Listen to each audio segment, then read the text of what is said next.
Bismillahirrahmanirrahim. Rabbi shrah li sadri wa yassir li amri wahlul 'uqdatam min lisani.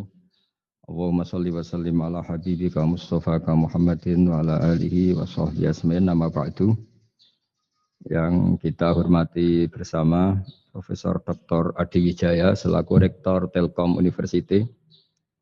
Di sini kita ditemani dan yang tentu kita hormati Habib Fikri Assegaf. Ada Bapak Kiki, ada beberapa teman tadi yang sudah disebutkan oleh moderator. Langsung saja sesuai tema bahwa kita akan menjadikan tauhid sebagai sumber inspirasi bangsa atau sumber kekokohan bangsa atau sumber ketahanan NKRI.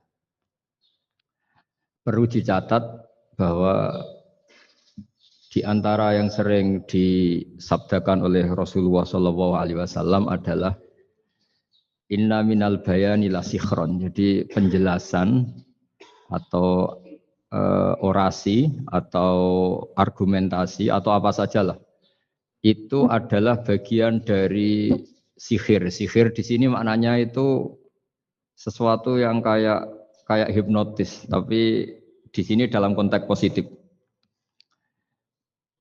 Dulu ketika periode Rasulullah Muhammad SAW itu pertarungan hak dan batil itu diolah pikir. Olah pikir yang diterjemahkan oleh artikulatif atau sistem verbal. Memang ini agak aneh. Jadi kalau mukjizatnya Nabi Musa itu fisik. Fisik itu misalnya melawan Fir'aun dengan kekuatan tongkat yang super dahsyat. Sehingga Laut Merah dipukul sama tongkatnya Fir'aun, kemudian tongkatnya Nabi Musa, kemudian bisa membelah jadi jalan, Fir'aun tenggelam. Begitu juga nabi-nabi yang lain ada kekuatan fisik yang bisa dilihat sebagai mukjizat. Tapi ketika Nabi Muhammad SAW jadi nabi itu pertarungannya itu ke sistem rasional. Dan yang enggak rasional itu dijelaskan dengan satu penjelasan yang seakan-akan rasional. Ini yang agak jelimet. Sehingga ada wala talbisul haqqan bil batil. Jangan menyampur adukkan hak dengan batil. Saya beri beberapa contoh kejadian. Suatu saat itu ada orang kafir datang ke Rasulullah SAW. Kemudian bertanya, ya Muhammad, jika kambing itu mati betul, yang tidak disembelih, bangkel. Itu yang mematikan siapa? Karena Nabi itu orangnya ummi itu lugu, ya yang mematikan Allah. Terus jawabannya si orang kafir tadi, agama kamu itu aneh. Yang dimatikan Allah langsung haram, tapi yang lewat tangan-tangan manusia yang berlumuran dosa halal katanya. Sehingga terus jadi logika yang kok iya ya gitu. Harusnya yang dimatikan Allah langsung kan orisinil gitu. Sehingga orang terus terbelalak, seakan-akan ini hebat ya. Dan resikonya Nabi Habib Fikri, resikonya itu enggak boleh fahisan mutafahisan. Corong Jawa Nabi ora oleh cangkem elek, itu resiko. Andai kan Nabi boleh cangkem elek enak, nak halal ya pangan kon. Kalau itu baik ya silahkan makan ya. Tapi masalahnya Nabi tidak boleh seperti itu. Andai kan tidak Nabi kan gampang, ya sudah kalau halal ya silahkan makan. Masalahnya Nabi tidak boleh apa? Enggak boleh berbicara kasar, enggak boleh berbicara buruk. Terus ada lagi beberapa kejadian yang seperti itu, yaitu masyhur suatu saat Sayyidina Ali didatangi seorang kafir juga Yahudi. Ali, kakimu angkat satu, diangkat sama Sayyidina Ali. Angkat dua-duanya, ya tidak bisa. Gitu kok temanmu, maksudnya Nabi Muhammad mengklaim bisa naik langit, gitu aja kamu tidak bisa. Jadi selalu pakai olah kata. Yang ketiga misalnya Muhammad, kita ini punya urusan banyak, punya problem banyak. Dan Tuhan itu dianggap penyelesai problem, halul muskilat, yang bisa menyelesaikan problem. Pertanyaannya, kalau problem kita banyak, Tuhannya satu tidak cukup Muhammad. Kalau problemnya banyak, ya Tuhannya harus banyak. Sehingga ketika Nabi membawa tauhid, protes mereka, komplain mereka, aja'alal alihata ilahau wahida inna hadza la syai'un ujab. Masa Tuhan satu wong problemnya banyak, urusannya banyak. Kalau urusannya banyak itu hanya harus banyak. Nah, karena olah pikiran seperti ini, sebetulnya bukan olah pikiran ini, hakikatnya olah kata karena ini tidak mewakili hakikat. Ya saya ulang lagi, sebetulnya ini bukan olah pikiran atau olah akal atau olah kecerdasan, tapi olah kata karena semua yang diomongkan ini tidak mewakili apa? Hakikat. Tapi faktanya itu terjadi. Sehingga mukjizatnya Rasulullah Shallallahu Alaihi Wasallam itu tidak boleh berupa fisik kayak tongkatnya Nabi Musa atau tabutnya Nabi Harun atau apalah yang sifatnya fisik. Karena ini tidak menjawab kecerdasan-kecerdasan yang terimplementasi oleh kata-kata yang dikatakan orang-orang kafir tadi, yang bisa memojokkan orang-orang kafir. Akhirnya Nabi diwarisi kecerdasan, dikasih kecerdasan oleh Allah Ta'ala, yaitu yang dikatakan fatona. Dan mereka memang suka, mempermalukan Nabi itu suka. Misalnya Nabi, karena sebagai Nabi, beliau tahu betul bahwa semua itu biadillah di tangan Allah. Itu Nabi pernah ngendikan, la adwa wala tiarota, tidak ada penyakit menular. Lalu ada orang Yahudi atau orang siapa saja, orang bodoh lah yang jelas ini. Ada unta yang kena penyakit gudik, kalau orang Jawa bilang gudik apa? Kalau orang itu apa? Kudis ini. Yang kena kudis ini dijejerkan sama yang waras. Ternyata yang waras sekarang jadi kudisan. Senang mereka karena bisa mempermalukan Nabi. Ya Muhammad, ini unta kena kudis. Ternyata yang waras tertular oleh yang kena kudis. Padahal kata kamu tidak ada penyakit apa? Menular. Itu problem-problem jadi Nabi di era Rasulullah Shallallahu Alaihi Wasallam. Sehingga Quran datang dengan kecerdasan yang untuk menjawab itu. Makanya Nabi tidak pakai mukjizat fisik, tapi mukjizat logika. Akhirnya Nabi diajarin Allah lewat Jibril, yang dikira mereka yakin kalau menang dalam debat. Tapi Nabi balik bertanya, faman a'dal awwala. Jadi terjemahnya, kalau ini kena kudis karena tertular yang ini, lalu ini tertular siapa? Yang pertama tadi. Wah itu asli mat dari Allah ya, maksud saya itu. Jadi dia ingin contoh yang kedua yang tertular, dengan itu berarti ada penyakit apa? Menular. Tapi Nabi tanyanya, faman a'dal awwala. Lalu yang pertama kena kudis itu tertular siapa? Makanya kalau sekarang misalnya corona menular itu yang pertamanya dari siapa itu? Tidak tahu itu. Ya tidak perlu tahu, tidak bidang kamu. Jadi ini saya mau cerita. Jadi logika-logika yang dibangun orang kafir itu sebenarnya bukan logika, tapi olah kata. Dan orang kafir itu paling pintar. Karena mereka itu penyair. Penyair itu kalau sekarang modern mungkin mirip-mirip jurnalis atau mirip apalah. Bisa mengubah apa saja. Apa yang sebetulnya baik dikesankan buruk atau sebaliknya. Sehingga ini menyusahkan karena Nabi harus ngendikan hakikat, harus mengatakan sesuatu yang nyata dengan bahasa yang benar. Sementara mereka mengatakan kebatilan dengan penjelasan yang baik. Ini ribet kan? Sehingga dalam banyak percekcokan ya, itu susah dicari jalan tengah karena sama-sama mirip, kebenaran ini sama-sama mirip. Jadi misalnya yang masyhur dalam satu peristiwa besar, konflik antara Sayyidina Ali dan Sayyidina Muawiyah. Itu konflik yang nggak bisa dihindarkan, gara-gara kalimat, gara-gara kata-kata. Makanya sekeras-kerasnya pedang atau senjata itu masih keras apa? Kata-kata atau polemik lah atau apalah. Karena sekarang itu agak susah membahasakan. Ketika konflik Ali dan Muawiyah, itu ada orang bilang, ya sudah, nahkum bi kitabillah. Sudah sekarang kita kembali ke kitabillah. Itu mereka megang mushaf. Mushaf ini yang saya pegang namanya mushaf. Seakan-akan itu benar karena orang Islam harus kembali kepada kitabullah. Pertanyaannya lalu Ali kata Ali, fadharabal mushafa biyadihi. Sayyidina Ali nepuk mushaf ini keras sekali. Sal hadal mushaf kata Sayyidina Ali. Kalau kita harus kembali ke Quran, coba tanya ini. Mushaf ini ya, mushaf seperti milik saya ini. Akhirnya orang-orang Khawarij bilang, innama huwa warakun wa madadun. Itu hanya kertas sama tulisan. Bagaimana mungkin kita bertanya?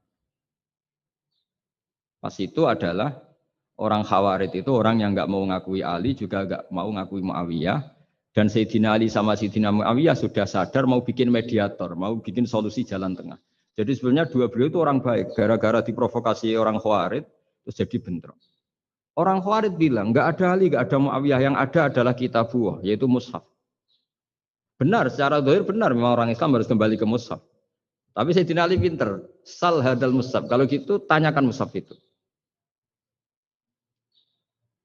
Ketika Sayyidina Ali dan Sayyidina Muawiyah sudah sepakat bikin perdamaian. Akhirnya singkat cerita, Innama huwa rokun wa wadadun, kata orang-orang Khawarij itu hanya kertas dan pena. Kenapa bisa disuruh atau diminta jawaban? Terus kata Sayyidina Ali, enggak bisa toh kamu tanya mushaf, ya enggak bisa. Makanya tanya saya katanya. Akhirnya Sayyidina Ali memberi penjelasan, wa in khiftum shiqaqa bainihima fab'asu hakamam min ahli wa hakamam min ahliha. Jika dua mempelai suami istri itu ngalami konflik, di mana-mana orang konflik roh raine serasa seneng nek. Kita kalau sedang marah, semuanya lah kalau sedang marah sama istri itu roh raine serasa seneng. Jadi sing ganteng ra ketok gantenge, ketok elek etok. Sehingga kalau ngomongi anaknya, dasar nakal kok bapaknya gitu. Bapaknya gitu, nanti dasar cerewet koyo ibuke. Makanya alhamdulillah banyak anak kita yang mewarisi nakalnya bapaknya dan nakalnya ibunya. Karena sabdonya mesti seperti itu. Jadi anak kita ini korban cara ngomong kita. Maka kita tidak wali itu harus syukur karena omongannya nggak mandi. Itu kalau kita wali, itu anak kita jadi orang buruk semua. Karena kita ngomong dasar goblok koyo ibuke. Dari ibuke dasar nakal koyo bapake. Berarti anak kita punya status goblok dan nakal. Tapi alhamdulillah yang ngomong itu tidak wali sehingga diabaikan saja sama Allah. Gak penting. Ngomongannya orang tidak wali itu tidak penting. Makanya tidak wali itu tetap punya sisi positif. Kalau ngomong tidak ngefek. Tapi kalau wali itu direspon sama Allah. Langsung ya. Tapi kalau wali ya tidak ngomong gitu. Jadi kalau orang nggak suka itu nggak boleh ketemu. Karena tambah benci. Sehingga butuh mediator. Itu sudah, ini termasuk ilmu psikologi Quran. Kalau orang sedang tidak cocok itu nggak boleh ketemu. Pakai apa? Mediator. Jika suami istri sedang konflik, itu sebaiknya, seharusnya atau sayugyanya itu kirim mediator. Fab'atsu hakamam min ahli wa hakamam min ahliha. Iyurida islaha yuwaffiqillahu bainahuma. Terus kata Sayyidina Ali, wa amru ummati Muhammad a'dhamu min amri rajulin wa imra'atin. Dan urusan umat Muhammad yang kita sedang konflik dengan kekuatan besar dan bisa pertumpahan darah, itu lebih ngeri timbang urusan suami dan istri. Itu saja solusinya mediator. Artinya sesepele itu urusan pribadi saja Allah menyuruh ada mediator. Apalagi urusan kita yang lebih dahsyat. Akhirnya mereka ngakui cara istimbat, cara ngambil kesimpulan Sayyidina. Jadi ini masalah-masalah yang orang bilang seakan-akan benar. Sudah kita kembali ke Quran, kembali ke Quran. Quran yang mana? Wong kamu tidak paham. Lama-lama tanyanya cetakan mana ini? Ribet kan? Makanya saya ini bikin gerakan besar-besaran yang dulu saya ngaji tafsir lama sekali dengan Mbah Mun. Ngaji sama bapak saya, sekarang alhamdulillah sering diskusi sama Pak Quraisyab karena kita ini butuh dan saya punya teman akrab Gus Zofur juga doktor tafsir. Ya kalau kamu ingin tak sebut ya punya teman kalian semua untuk mengkaji apa? Tafsir. Itu memang kita butuh. Karena Quran itu teks. Teks itu harus difahami ahlinya karena tapi ketika orang ngomong ayo kita kembali ke kitabullah itu kembali yang apa? Terus tentang apa? Sehingga banyak orang yang entah saking angkuhnya, entah saking benarnya tidak tahu. Saya tidak mau kembali kepada Quran. Kenapa? Saya tidak pernah keluar, saya di situ kok. Kembali itu kan sudah keluar baru kembali. Itu entah saking angkuhnya, entah saking benarnya tidak tahu. Mau kamu katakan angkuh yang masuk akal? Saya tidak mau kembali. Saya tidak pernah keluar. Memang saya sudah di situ. Benar mana? Bisa jadi ya sudah ini itu wilayah yang nggak jelas. Tapi bahwa mukjizatnya Nabi itu menerangkan sesuatu yang kayak iya kayak enggak. Karena orang kafir itu pintar mengemas kebatilan sebagai kebenaran. Jadi enak zaman Nabi Musa ngadepi Fir'aun yang karuan salah. Nabi Muhammad itu enggak. ngadepi satu komunitas yang mereka punya jargon yang seakan-akan benar. Misalnya Ka'bah, Ka'bah itu sakral, Baitullah. Orang kafir itu percaya keramatnya Ka'bah, percaya sehingga mereka kalau bikin berhala itu harus dekat Ka'bah, bentuk barokah Ka'bah, kayak kurang ajar gimana. Maka berhala-berhala itu paling banyak di dekat Ka'bah karena supaya apa? Dapat barokahnya Ka'bah. Ribet kan? Kamu kafirkan tuh percaya barokah Ka'bah, tidak dikafirkan itu kurang ajar. Ka'bah kok di jadi ruwet. Ribet hanya ngadepi. Itu susah memang ngadepi logika ya. Makanya kan apa ya kayak kita ngerawat anak mau dilonggar nanti manja terus goblok, mau dikerasin nanti minggat ribet kan. Jadi ngelola kebenaran itu tidak gampang. Lalu Nabi datang bil haqqil bayyin dengan kebenaran yang nyata. Dimulailah dari surat diantaranya lam yakunil ladzina kafaru min ahlil kitab wal musyrikin munfakina hatta ta'tiyahumul bayyinah. Bayyinah itu siapa? Rasulun minallah yatlu suhufam tahara. Orang-orang kafir baik berkategori ahli kitab yaitu Yahudi Nasrani maupun yang berkategori orang-orang musyrikin yaitu orang-orang yang menyekutukan Allah yang non samawi, yang tidak punya kitab samawi. Itu tidak mau tercerabut, munfakin itu tidak mau tercerabut dari akar mereka hatta ta'tiyahumul bayyinah. Sehingga datang kebenaran yang begitu nyata, begitu jelas. Saking jelasnya siapapun mau tahu. Dan enggak bisa dibatalkan oleh apapun, termasuk oleh perilaku sosial. Siapa itu Rasulun minallah yatslu suhufam mutahharah. Itu yaitu Rasulnya Allah yang membaca lampiran-lampiran suci yaitu Quran. Sehingga Nabi datang dengan analogi pembanding.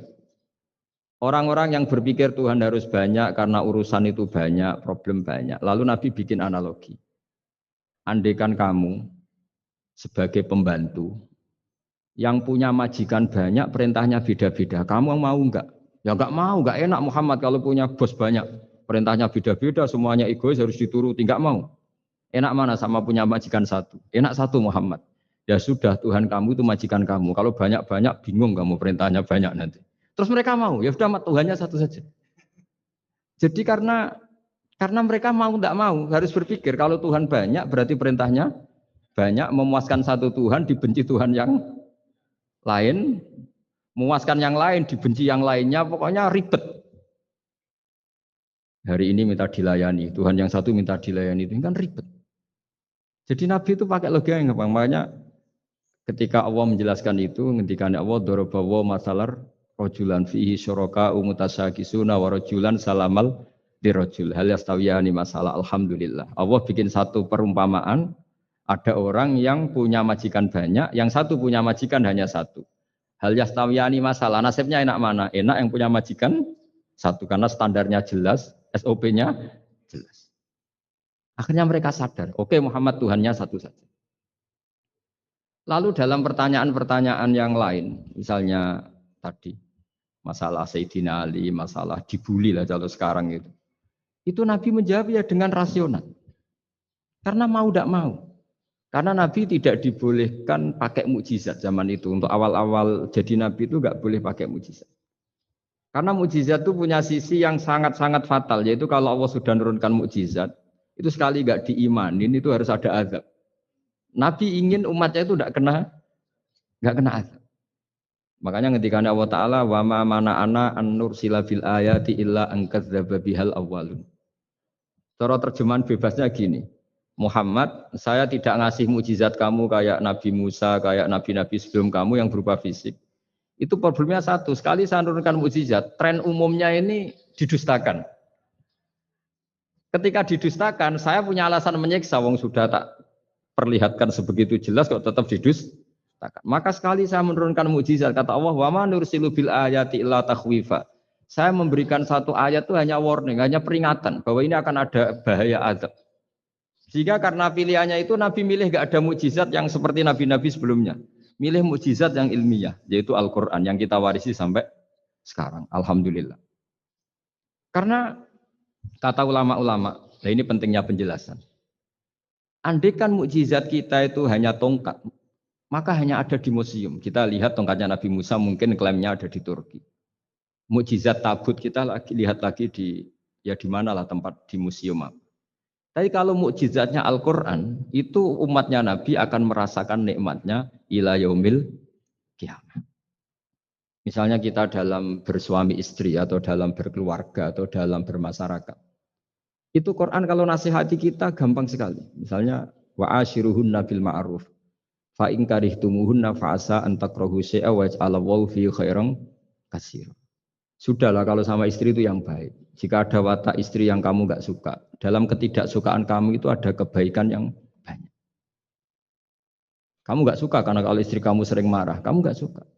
Sukanya yang senyum. Tapi kalau senyum terus sama orang lain juga senyum, ribet kan kamu. Jadi sudah anggap saja ada hikmahnya. Semua itu ada hikmahnya. Kalau istri kamu marah tidak kelihatan marahnya, dipendam, itu enggak ekspresif. Cara akting sinetron enggak masuk. Tapi kalau marah kelihatan marahnya itu ekspresif, itu kecerdasan, itu apa? Bisa menumpahkan keinginan. Wah itu bagus ini. Jadi disuruh lihat sisi apa? Positif. Imam Syafi'i itu pernah ketemu seseorang yang di depan beliau cium tangan hormat. Suatu saat dikasih tahu sama santrinya yang lain, orang yang mencium kamu, wahai Imam Syafi'i itu di belakang ngerasani kamu, bully kamu. Kata Imam Syafi'i, baguslah. Kenapa? Berarti saya wibawa, di depan saya tidak berani. Jadi enteng saja. Beliau dikasih tahu, tetangga kamu banyak yang benci engkau ya Imam Syafi'i. Baguslah, tidak akan utang saya. Justru yang kenal-kenal itu yang utang-utang itu. Jadi enteng terus. Jadi dunia ini dianggap gampang saja. Coba kalau istri kamu sedang rukun sama sedang marah itu murah mana? Murah marah. Kalau rukun minta ke mall pusing. Jadi ulama dulu itu murah mana? Marah sama rukun. Kalau sedang harmonis minta kemana? Mahal kan? Kalau pas marah. Jadi ulama dulu itu lucu, apa ya? Gampang sekali nanggapin sesuatu itu. Imam Abu Hanifah itu kalau ketemu yang utang beliau itu dia yang sembunyi karena malu. Kalau kita kan enggak yang sembunyi yang utang. Kalau Abu Hanifah enggak. Yang sembunyi itu Abu Hanifah. Kasihan dia malu kalau ketemu saya kan masih punya utang saya. Itu kalau kamu ingin jadi wali itu gitu. Kalau ketemu yang utang kamu yang lari. Itu bisa bank tutup karena yang lari yang ngutangin. Dalam cerita-cerita wali itu unik-unik. Rabi'ah Adawiyah itu pernah kemalingan. Itu beliau sembunyi. Malingnya nyari apa dia sembunyi. Habis itu ditanya, kenapa engkau sembunyi? Sama lu sama malingnya. Karena rumah saya nggak ada yang bisa dimaling. Karena enggak punya apa-apa. Jadi ini kalau berpikir rasional kan ada Habib Fikri bahasa rasional. Ini tak latih berpikir yang agak rasional. Nah, Nabi itu diutus dalam kondisi masyarakat yang rasional. Sehingga repot. Dan yang tidak rasional itu punya kecakapan olah kata sehingga seakan-akan rasional. Makanya ada kalimat terkenal di kalangan ulama, kalimatu haqqin urida biyal batil. Omongannya benar, tapi maksudnya tidak benar. Kayak tadi, la hukma illa lillah. Tidak ada hukum kecuali yang ada di Quran. Tidak ada hukum kecuali yang diturunkan Allah. Pertanyaannya, apa itu? Ya Quran. Lah iya apa?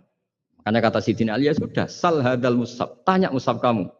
Oh ya tidak bisa, itu kan hanya kertas sama tulisan. Makanya tanya ulama, kata Sidin Ali. Nah Quran itu balwa ayatum bayinatun fi suduril ladzina utul ilm. Quran itu begitu jelas sebagai solusi, tapi di hatinya orang yang punya. Sehingga kemudian lahir beberapa generasi tauhid. Yang paling masyhur dimulai tauhid itu yang masyhur ya, yaitu adalah ketika ada orang namanya Muhammad bin Jubair bin Mut'im. Itu bapaknya Muhammad ini namanya Jubair bin Mut'im. Itu dia orang kafir, masih kafir. Dia datang ke Madinah itu untuk negosiasi tawanan perang Badar. Dulu beberapa orang yang negosiasi sama Nabi itu ya nunggu di masjid. Singkat cerita, Nabi sholat maghrib baca surat Wattur wa kitabim mastur fi raqim mansur wal baitil ma'mur was-saqfu fil marfu wal bahril masyur. Terus dia dengerin terus. Dengerin sampai Allah tanya, am khuliqu min ghairi syai'in. Kalau kamu tidak ngakui saya sebagai Tuhan, kata Allah, silahkan Anda berpikir bahwa alam raya ini dimulai dari ketiadaan. Atau kamu sendiri merasa sebagai pencipta alam raya ini, pencipta langit dan bumi. Itu namanya am khalaqus samawati wal ard. Itu orang itu disebut dahiyatul Arab, orang paling cerdas di Arab. Itu dia bingung. Dia selamanya kafir. Cara berpikir menuhankan berhala, Lata, Uzza, pokoknya menuhankan makhluk lah. Terus dia mikir, Muhammad ini kacau ya. Akal saya dihabisin kata dia. Jadi cara berpikir dia pakai akal. Dia tidak percaya mukjizatnya Quran, tapi dia bilang Muhammad ini kacau. Akal saya dihabisin. Akhirnya Nabi setelah salam dia menyatakan Islam. Karena kata dia Muhammad, akal saya habis oleh apa yang kamu baca. Nah ini saya mau menerangkan tauhid sebagai inspirasi. Yaitu logikanya gini, langit bumi ini kan wujud itu punya eksistensi.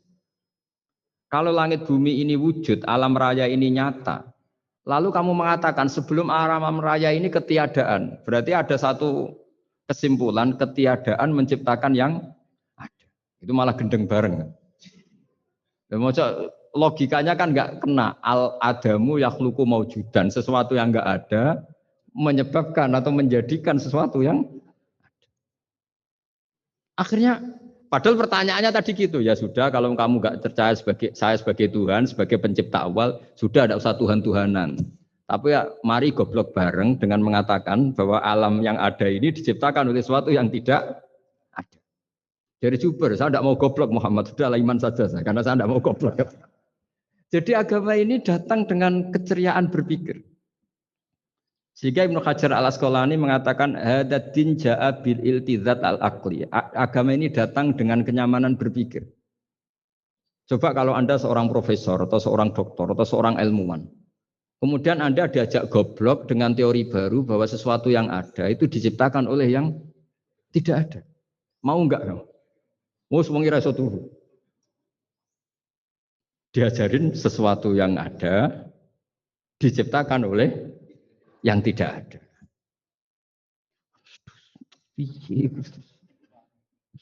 Gak keren lah. Gak boleh ya, lurus. Jadi tauhid itu. Nah, kemudian lahir ulama-ulama baru yang cara ngarang sama. Ini kitab yang dulu saya ngaji sama Syekhina Kiai Maimun Siber Mbah Mun. Itu kemudian ulama-ulama baru, kata Yai Mbah Mun itu juga bapak saya sering pesen, orang itu harus tahu zaman. Menerangkan tauhid itu kalau lama dulu itu dimulai dari kalimat yang mungkin yang ngaji saja bingung. Al-alam mutawir, wa kullu mutawir, hadis la buddha mim. Itu sampean dengar mesti anggap jimat itu apa itu? Itu doa apa gitu. Doa jalbur rizki apa gitu. Padahal itu logika. Tapi terus ulama-ulama modern itu ngarang seperti ini ada gambar. Ini kitab yang saya dulu ngaji sama Mbak, itu digambar seperti ini. Maksudnya digambar seperti ini gini, penjelasannya gampang. Sampai kalau gambar seruat apapun, misalnya gambar gedung tingkat 5 atau gambar gunung atau gambar apa saja. Mbok seruat apapun gambar itu dimulai dari satu titik. Tadi hadhil awalim kulluha, bahwa alam semua ini dimulai dari nuqtatil wujud, ada titik wujud. Dan karena ini wujud penyebab harus bersifat awal. Makanya Allah itu selain wujud harus bersifat al-awwal. Kalau bahasa pondok al-qadim. Karena tidak mungkin yang menciptakan kemudian kalah dulu dengan yang diciptakan. Begitu juga Imam Al-Amudi. Imam Al-Amudi itu jadi wali itu karena dia ahli matematika. Sampai muridnya itu eskal. Ini guru saya masuk surga enggak. Kalau ngajar itu senangnya ngajar matematika. Beliau ahli usul fikih, ahli fikih. Tapi senangnya ngajar matematika. Sampai muridnya sanksi, ini masuk surga enggak ya? Walhasil dalam cerita keramat beliau, sama ndak usah tuh saya ndak percaya, kamu ndak wali, kok ndak percaya gimana? Ribet sekarang gitu, orang kalau nggak nekuni sesuatu terus nggak percaya, ribet kan? Itu beliau masuk surga itu dijamin dapat surga itu karena ngajar matematika. Tapi di hati beliau hanya satu, matematika adalah satu ilmu yang dimulai dari angka 1. 0, itu tetap dimulai dari 1, nggak bisa.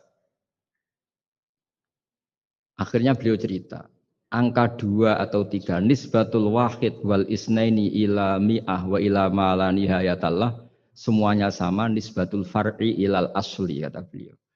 Angka 2, 3, 1000 sampai 1 miliar, itu perbandingannya dengan angka 1 apa hubungannya?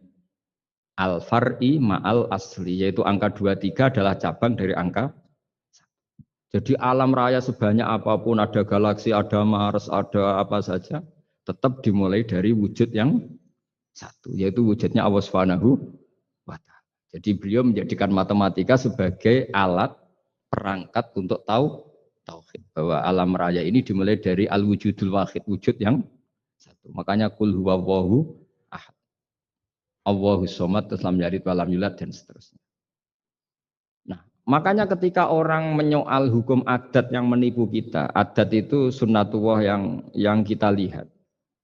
Itu Quran mesti mengembalikan bahwa alladzi yabda'ul khalqa tsumma yu'idu wa huwa ahwanu alaih. Sebagian di surat Yasin diterangkan ansha'aha awwala marrah. Ketika kita lama sekali, namanya manusia itu lahir dari seorang bapak dan ibu, ini lama sekali. Yang namanya telur itu lama sekali lahir dari ayam, keluar dari ayam. Yang namanya pohon besar itu mesti dari biji yang kecil.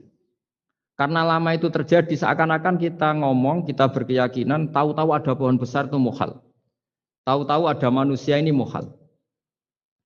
Makanya ketika ada figur yang bernama Isa bin Maryam, itu orang kafir Yahudi, itu menolak. Bagaimana mungkin ada manusia tanpa bapak?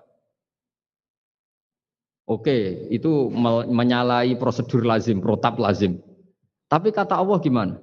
Inna masalah Isa indawahi kamasali Adam. Kalau Isa mukhal karena tanpa bapak, harusnya Adam lebih mukhal karena tanpa bapak, tanpa ibu. Jadi artinya apa? Allah tetap mengingatkan bahwa kudroh saya yang pertama itu menjadikan semuanya mungkin tanpa perangkat adat. Maka kitab ini yang saya baca ini, milik Said Hussein Afandi ini, itu menjelaskan bahwa hukum adat itu menipu. Saya ulang lagi, hukum adat itu menipu. Ketika ayam mengeluarkan telur, telur kemudian menjadi ayam lagi. Terus kita berdebat, telur sama ayam dulu mana? Menurut Anda milih mana? Milih apa? Telur. Kalau ini, yang kubu sebelah ini. Ayam apa telur? Telur. Ayam. Ayam lahir dari. Nah, pertanyaannya begini kalau menurut tauhid. Ketika lazim kalau telur itu nanti suatu saat jadi ayam, terus ayam kemudian lazim mengeluarkan telur. Ketika Anda mengatakan mungkin kontribusi Anda terhadap kemungkinan itu apa? Kan sama, Anda tidak ikut menciptakan.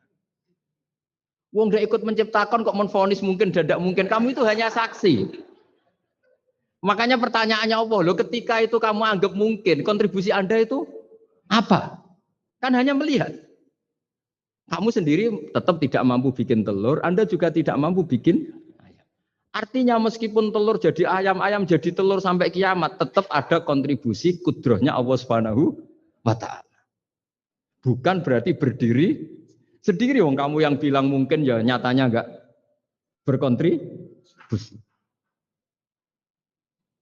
Sehingga kalau suatu saat Allah bikin telur dari batu atau ayam keluar dari batu, bagi Allah itu enggak masalah. Tapi bagi kamu masalah. Bagaimana mungkin hewan keluar dari batu? Ini logikanya gimana? Loh memangnya ketika telur dari ayam itu logika kamu gimana coba? Kamu ikut bikin enggak? Nah ini di sini pentingnya mukjizat. Akhirnya Allah bikin mukjizat, ada satu onta besar keluar dari batu, yaitu mukjizat Nabi So. Kamu memasalahkan, ini gimana onta kok keluar dari batu? Lalu kalau Allah tanya kamu, gimana telur keluar dari ayam? Loh ini biasa Gusti mungkin, memangnya kamu bisa? Berarti bagi orang yang tauhid, yang wali, keluarnya ayam dari telur sama onta dari batu itu nisbatnya sama. Sama-sama semuanya di luar kontribusi kita. Kenapa yang satu kamu katakan mungkin, yang satu kamu katakan tidak mungkin? Toh kamu sama-sama tidak terlibat. Itu cara berpikir tauhid. Artinya apa? Orang-orang wali atau orang-orang alim, meskipun melihat telur keluar dari ayam tiap hari tetap subhanallah, subhanallah, Allahu Akbar. Karena ini keajaiban. Tapi kamu kan enggak taunya ajaib itu yang aneh-aneh itu. Makanya banyak cari kiai aneh yang gondrong, yang enggak pernah mandi, gara-gara kamu itu suka aneh itu gara-gara. Dong ini ya. Dong itu tahu ya. Jadi buat sesering apapun alam raya ini ada siklusnya. Biji jadi pohon, pohon kemudian mengeluarkan buah, buah ada biji. Semuanya yang berkontribusi hanya kudrohnya Allah Ta'ala. Tidak mengikat Allah. Allah bisa bikin tanpa itu semua. Makanya Allah selalu memperbarui mukjizatnya. Termasuk ada onta besar keluar dari batu. Yaitu mukjizatnya Nabi SAW. Kamu nggak boleh menyoal ini mukhal. Mukhal gimana? Karena itu nggak mungkin. Ukuran nggak mungkin apa? Kamu nggak bisa bikin kan? Sama telur keluar dari ayam kamu bisa bikin. Sama-sama enggak. Nah di sini pentingnya ngaji ya. Makanya Allah ngendikan innallaha la yastahyi ayyadriba masalam ma ba'udatan fama fawqa. Allah itu tidak malu bikin contoh nyamuk. Karena nyamuk ini mukjizat yang besar. Sudah hewannya kecil, di situ ada ususnya. Ususnya ada uratnya. Coba kalau kamu bikin nyamuk. Kalau yang santri agak nakal itu ya ada alat kelaminnya, ada uratnya. Coba jenengan bayangkan nyamuk kecil kan? Itu ada uratnya enggak? Ada ususnya ada uratnya. Uratnya ada bakterinya. Pusing kan kamu? Jadi sebetulnya ayat Allah yang dasar itu bukan dinosaurus tapi nyamuk. Bikin uratnya dinosaurus masih gampang, hewannya besar paling uratnya segini. Itu pesan di Juwana bisa lah. Tapi kalau pesan organnya apa? Nyamuk. Perutnya seberapa, sudah gitu dia di dalamnya ada calon anaknya. Lebih kecil, banyak lagi jumlahnya, coba. Nah ini agama ini datang dengan akal. Jadi kelihatan ada mukjizatnya Quran karena menyontohkan nyamuk. Dan kelihatan mukjizat kalau dijelaskan pakai logika. Itu kayak apa susahnya bikin nyamuk. Sudah kecil, ada organnya, organnya ada uratnya, uratnya ada kumannya, kumannya ada uratnya. Pusing enggak? Makanya tidak ada kampus yang siap memaklumatkan diri sanggup bikin nyamuk. Karena ya enggak sanggup tadi. Lah itu mukjizatnya Quran. Jadi agama ini ketika ulama-ulama ja'a bil iltizazil aqli. Agama ini datang dengan kenyamanan berpikir. Makanya kita nanti kalau mau mati itu yang seneng saja. Kita tidak tahu caranya hidup, tahu-tahu lahir, tahu-tahu hidup, tahu-tahu punya hutang, tahu-tahu banyak masalah, tidak tahu kita. Nanti kalau mati juga gitu, nggak ingin mati tahu-tahu mati. Nanti nggak tahu-tahu bangkit. Makanya sudah alaiha nahya wa alaiha namut wa biha nubasu insyaallah taala minal. Makanya kata Sidina Ali kalau ada orang susah hidup, kamu lahir keinginan kamu apa keinginan Allah ya? Keinginan Allah. Kamu mati, misalnya orang frustasi ingin mati ya tidak bisa mati. Kalau Allah tidak menghendaki ya tidak mati. Ya sudah, zaman kita hidup ya tidak bisa mengelola kehidupan ini ya sudah. Kalau mati juga tidak bisa mengelola kematian ini. Makanya terus kita diajarkan inna sholati wa nusuki wa mahyaya wa mamati lillahi rabbil alamin. Berhubung kita tidak tahu ya sudah hidup kita, mati kita semua di tangan Allah. Sudah kita pasrah saja. Nah, jamnya mati aja, serah usah pamit, sudah mati aja, sudah gak ribet. Makanya wali-wali itu ya biasa ngelihat kematian itu, bukan karena yakin pasti masuk surga ya enggak. Kata wali-wali itu di dunia itu hanya Allah yang ngurusi kita ya Allah, nanti di akhirat ya sama. Itu tauhid ya. Jadi saya ulang lagi ya, jangan terjebak hukum adat. Karena dalam hukum adat itu sebenarnya Anda tidak aktor tapi hanya saksi. Yang namanya telur keluar dari ayam, ayam mengeluarkan telur. Tapi sebetulnya ini tidak mengikat. Allah bisa saja bikin hewan dari yang lain. Kayak tadi mengeluarkan untanya Nabi Soleh dari batu yang apa? Besar.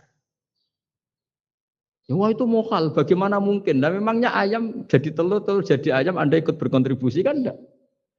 Andai kan Anda menyaksikan kudrohnya Allah Ta'ala di semua kejadian, yaitu Allah bisa bikin nyamuk, nyamuk ada organnya, organnya ada uratnya. Dengan reputasi seperti ini, maka kita akan mensifati Allah, innahu ala kulli syai'in qadir, bahwa Allah bisa melakukan apa saja. Wa huwa ala kulli syai'in qadir, diulang-ulang. Sama Indonesia yang sekarang seperti ini, yang kata orang ada yang bilang terbelakang, ada yang bilang tertinggal dari Eropa. Mungkin dalam kudrat Tuhan untuk bikin Indonesia lebih makmur dari sekarang. Bisa mengalahkan negara-negara yang jadi kalau kamu ingin, tapi Indonesia banyak masalah gini-gini, bagi Allah mudah saja menyelesaikan masalah. Tetap inna dzalika 'ala Allahi yasir. Kita harus optimis bahwa semuanya bagi Allah mudah. Tapi cara